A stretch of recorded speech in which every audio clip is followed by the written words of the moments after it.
Hi, welcome to my totally legit K-pop news show. My name is Angelina and I am your host for today. Surprise! I know a lot of you have been waiting for Kevin to take over one of these episodes, but he's a dog and logistically I don't know how you think it's gonna work. But I digress. I'm here today, and this is actually what I'm going to start calling K-Pop News Sunday, the day where we spend time together and talk about all of the K-pop news that happened from throughout the week. The show is still called Angelina's Totally Legit K-Pop News Show, but the day itself is called K-Pop News Sunday. Please inform all your friends and relatives of this.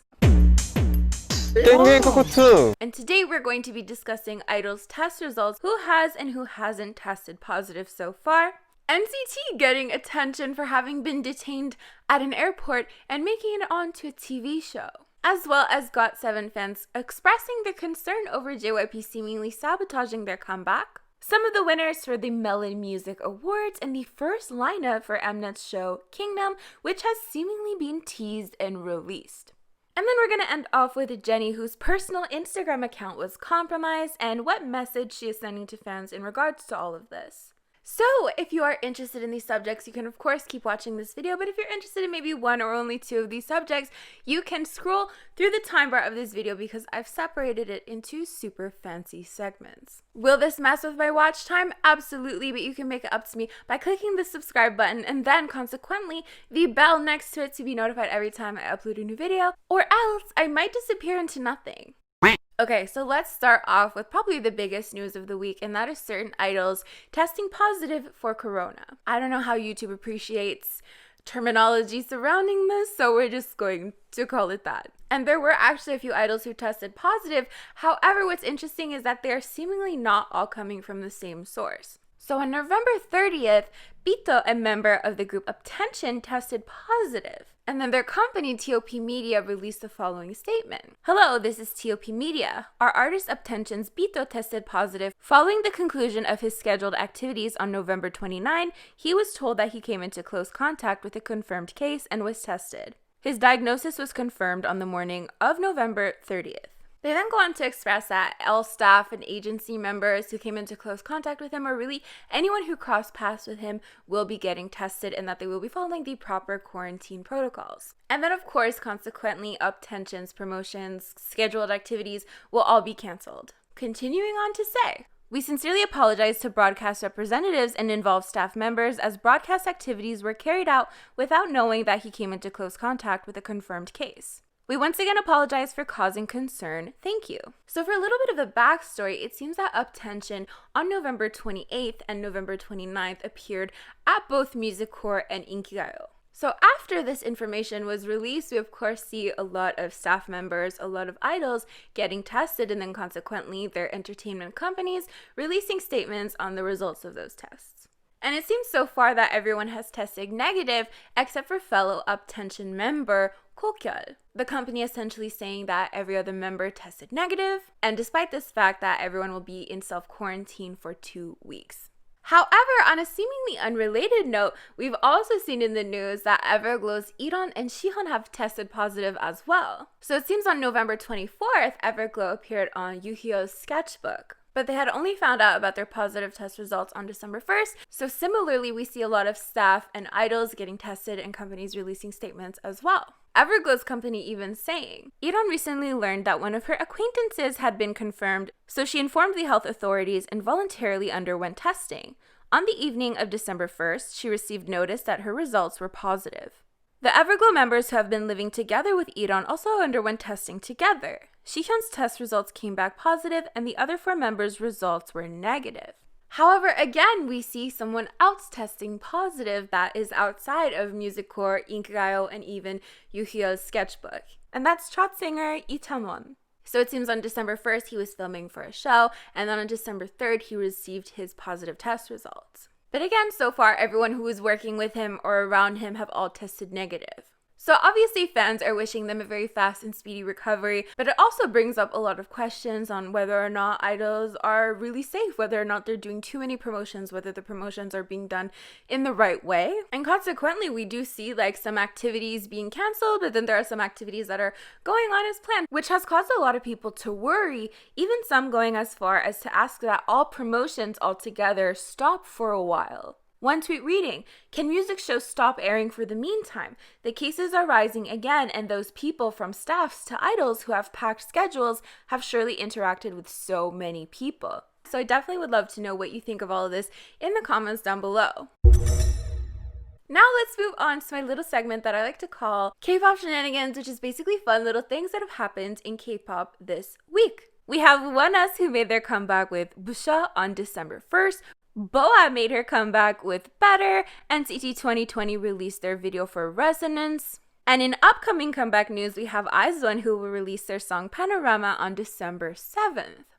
Jamie did a 2020 K-pop hit mashup featuring songs like Dynamite by BTS, More and More by TWICE, and God's Menu by Stray Kids. We also have BTS who entered a very tough and very close competition with themselves. It seems that two BTS songs went head to head on Music Bank, both Dynamite and Life Goes On. Dynamite won, but of course, people on Twitter were definitely clowning the situation. Definitely a funny situation, so let me know. Did you vote for BTS or did you vote for BTS? And our K-pop meme of the week was sent in by Alexandra, and it's Yuna as an umbrella cockatoo. Honestly, that is definitely the exact parrot I would have described him as. Thank you so much for submitting this meme.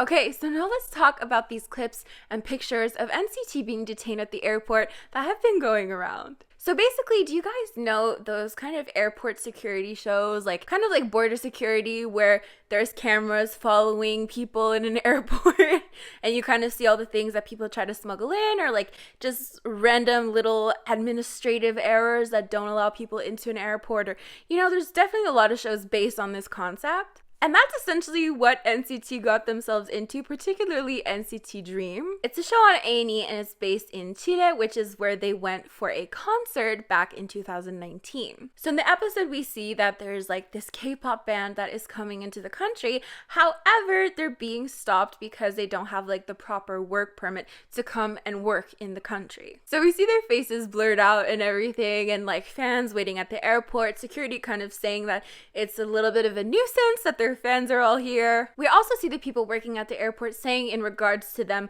not having the proper work permits that the group thinks that because they have fame that they can be above the law, and that fame won't be able to save them from this situation. And ultimately the show is kind of trying to build up to a sad outcome for the fans that are waiting for them. I mean, when it comes to reality TV, you have to kind of understand that everything will be sensationalized. Even if it's a little issue, it's going to be kind of blown out of proportion, and I don't think border security shows are any exception, especially with the music and all of that. So a few people are taking a little bit of an issue with that fact, but most people are just laughing at the fact that Jennie waved to the cameras. There are even pictures of them doing V signs to the camera, and just overall that the members weren't really understanding what was going on. And the show itself also points to the fact that they didn't really know what was going on because their manager didn't speak English, so there was a lot of communication issues for sure. However, at the end of it all, they managed to get the documentation required to enter and work in the country, and thusly being able to make it to their concert the next day. Now, although this happened last year, a lot of fans are a little bit upset with SM because it kind of shows a lack of preparation, but mostly people are laughing at the fact that Jennie waved to the camera amongst all of the chaos of being detained in an airport. So let me know what you think of all of this in the comments down below. So now let's move on to the segment about people accusing JYP of sabotaging GOT7's comeback. So for those who don't know, GOT7 had a pre-release track called Breath that was released on November 23rd, which was then followed up by a title track called Last Piece, which was then released alongside their album on November 30th. However, what's been really getting a lot of attention is the fact that during the pre-order period for their album, it seems that the album sold out. So just during the pre-order period, the album technically wasn't even released at this point, leading people to accuse JYP of not buying or ordering or even having enough copies of the album to even sell in the first place. Also going even further and kind of saying, JYP probably underestimated what the success of this album could be. So from this, we have fans saying, how can we have album sell goals if before the album is even released, we can't even purchase it? On top of this, we have people bringing up a lot of examples of sabotage and mistreatment on behalf of JYP towards GOT7, which includes Last Piece not having a proper teaser for the music video itself. So fans were concerned that people wouldn't even know to expect another music video, that people would just assume that Breath was the title track. From what I know, I remember seeing individual teaser tracks, like each member getting their own teaser track for the music video, but fans are really upset that the music video itself didn't get a teaser. However, this does directly go hand in hand with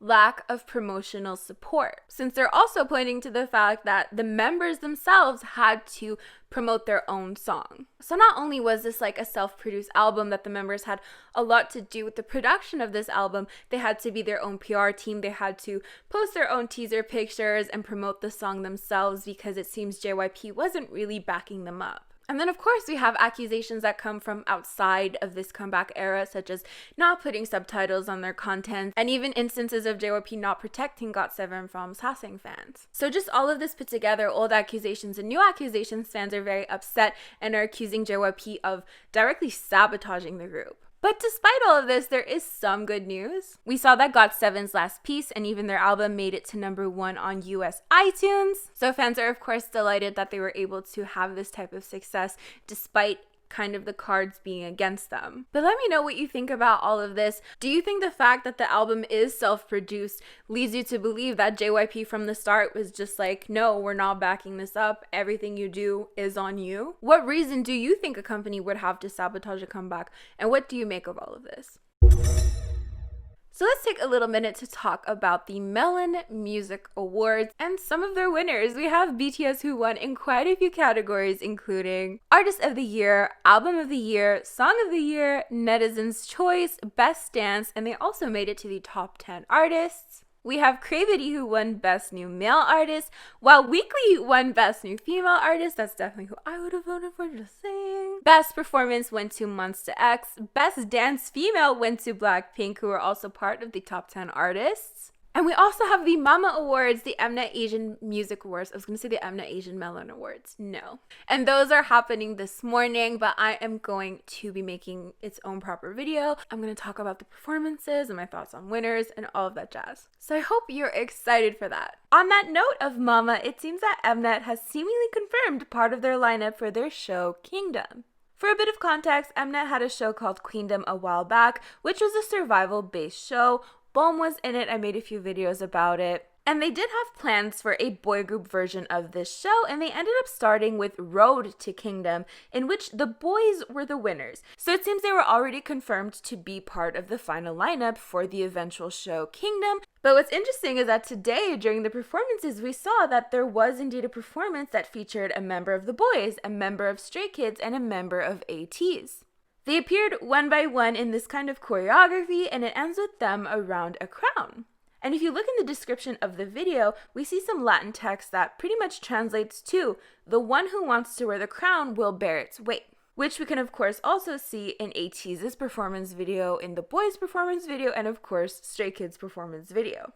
And there were also a few news articles coming out and confirming that they are indeed part of the lineup for Kingdom. So this should definitely be interesting. I am beyond excited. This lineup already, just the 3 groups, seem incredibly exciting. I did watch a little bit of Road to Kingdom, notably the performances, and I found myself really taken aback by the Boyz performances. So to see these 3 groups part of the lineup is super exciting. If you guys are interested, I will definitely do some performance reviews or kind of watch the show with you guys and give you my thoughts.